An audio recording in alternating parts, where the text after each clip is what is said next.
Nutrient इस्तेमाल करें, कोई भी हम खाद इस्तेमाल करें। डॉक्टर साहब, इसमें सबसे ज़बरदस्त चीज़ ये है कि अगर हम कोई भी माइक्रो न्यूट्रिएंट इस्तेमाल करें, कोई भी वीडिसाइड इस्तेमाल करें, तो उसके कोई ना कोई साइड इफ़ेक्ट्स ज़रूर होंगे, लेकिन ये बिल्कुल नेचुरल चीज़ है। हमने पौधे का एक्सट्रैक्ट लिया, पौधे का अर्क लिया, हम उसे स्प्रे कर रहे हैं, उसका साइड इफ़ेक्ट कोई नहीं है।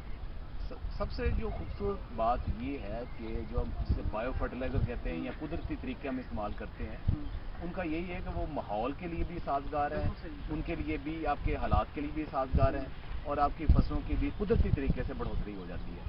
तो इस ज़मन में जैसे एक मिसाल मैंने ज्वार की दी है, बेशुमार पौधे ऐसे हैं, सरसों में भी ये बहुत सारी खसूसियत हैं, इसके अलावा सूरजमुखी में भी ये खसूसियत है।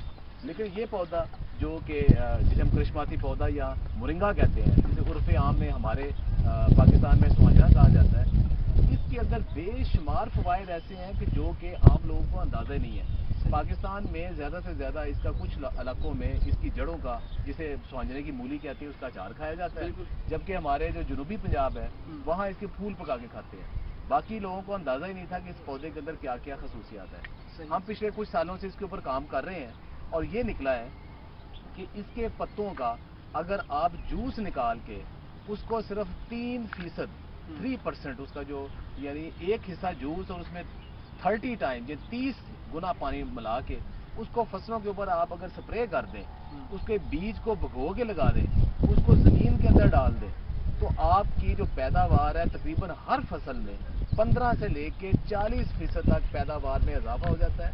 और उन फसलों में जो मौसमी सख्ती हैं, जैसे हमारे बारिश नहीं हुई या ड्राउट आ गया, फिर उसके अलावा अगर कलराठी ज़मीनें हैं उसके अंदर उसके आ गया, गर्मी ज़्यादा बढ़ गई या बहुत ज़्यादा कोहरा पड़ गया, इन सारी मौसमी सख्तियों के लिए भी वो पौधों के अंदर बेपनाह मुदाफ़त देता है।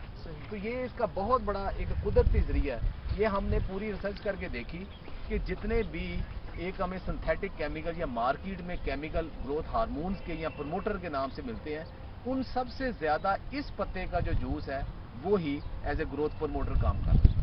अच्छा डॉक्टर साहब, वाकई इसके जो है आपने जिस तरह बताया कि 10 से 40% तक फसल बेहतर हो सकती है, ये तो बड़ा शॉकिंग है कि माइक्रो न्यूट्रिएंट भी शायद इतना अच्छा रिजल्ट नहीं देते। हमने आज तक जिन फसलों के ऊपर, जिसमें सब्जियाँ भी शामिल हैं, फ्रूट भी शामिल हैं, जिसमें हमारी सारी फसलें, गंदम है, चावल है, ये मकई है, सब के ऊपर काम करके देखा है, जो सबसे कम इजाफा हमें आज तक मिला वो 15% है, कब सबसे कम। अच्छा। और ज़्यादा से ज़्यादा 40% तक हमें नजर आया।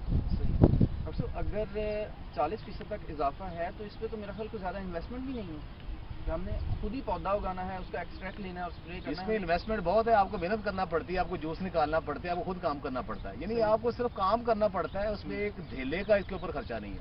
और आम सी छोटी सी मशीन है, बल्कि आप जिम्मेदारों ने इसको बड़ा ज़्यादा आसान कर लिया है। वो इसका पूरे दरख्त काटते हैं, काट के उसको कमाद वाले बेलने में डालते हैं और उसका जूस निकाल लेते हैं। लोग तो 30-30, 40-40 लीटर निकाल के उसको इस्तेमाल कर रहे हैं, और ज़िम्मेदार हमें बता रहे हैं कि हमारे अब कॉटन की फसल बेहतर हो गई है, हमारी अब चावल की बेहतर हो गई है, हमारी गंदम की बेहतर हो गई है, तो इसका सिर्फ जूस निकालना है, उसको पानी डालना है और उसको स्प्रे कर देना है। अब जो नया तरीका जो ज़मींदारों ने हमें फीडबैक दिया है कि वो स्प्रे करने की बजाय अगर ज़मीन के अंदर डाल दें या फर्टिगेट कर दें, तो वो भी एक बेहतरीन तरीका है, वो इसके स्प्रे से भी ज़्यादा वो इफेक्टिव है। माइक्रो न्यूट्रिएंट इस्तेमाल कर सकते हैं, या अगर 40% तक इंक्रीज़ है फिर मैं तो इसे मैक्रो न्यूट्रिएंट ही कहूँगा। तो डॉक्टर साहब, इसके अलावा भी इसके कोई इस्तेमाल हैं? पहली तो ये बात है कि इसको हम न्यूट्रिएंट तो ये ज़रूर देता है, लेकिन जिसकी वजह से ग्रोथ के इजाफा दे रहा है वो ग्रोथ हार्मोन है।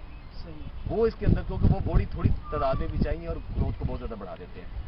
इसके अलावा जो इसके इस्तेमाल है, जिसकी वजह से मोज़जाती पौधा या करिश्माती पौधा कहा जाता है, ये एक बेहतरीन चारा है। जो जानवर इसको खा लेते हैं उनके दूध में भी इजाफा हो जाता है और उनकी सेहत में भी इजाफा हो जाता है।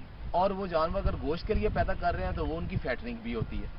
फिर ये कि मुर्गियों की खुराक में भी आप इसको इस्तेमाल कर सकते हैं। जैसे आजकल हमारे जो सोयाबीन मील वो बहुत महंगा है, हमें बाहर से इंडिया से इंपोर्ट करना पड़ता है, या हम अपनी जो मेज़ की फसल है वो सारे का सारा जो मकई है वो मुर्गियों की खुराक में इस्तेमाल कर रहे हैं। तो इसके पत्तों के अंदर 26% अवेलेबल प्रोटीन है। अच्छा। तो जिस पत्तों के अंदर 26% अवेलेबल प्रोटीन हो, साथ सारे अमीनो एसिड हो, साथ ग्रोथ हार्मोन्स हो, सारे हो, तो हम उसको मुर्गियों की खुराक के लिए काम कर रहे हैं, और उसके जो इब्तदाई नताइज है ना वो बहुत हौसला अफजा है। अगर इसके पत्तों का, इसका खुश्क पाउडर जो है ना वो हम उसको शामिल कर दें तो एक मुल्क की ये बहुत बड़ी खिदमत होगी। بہت زیادہ فارن ایکسچینج ہم جو ہے اسے ہم بچا سکتے ہیں. اچھا ڈاکٹر صاحب، آپ نے اس کے دو استعمال اور ہمیں بتائے، ایک مرغیوں کی فیڈ میں، دوسرا لائف اسٹاک بڑے جانوروں کے لیے.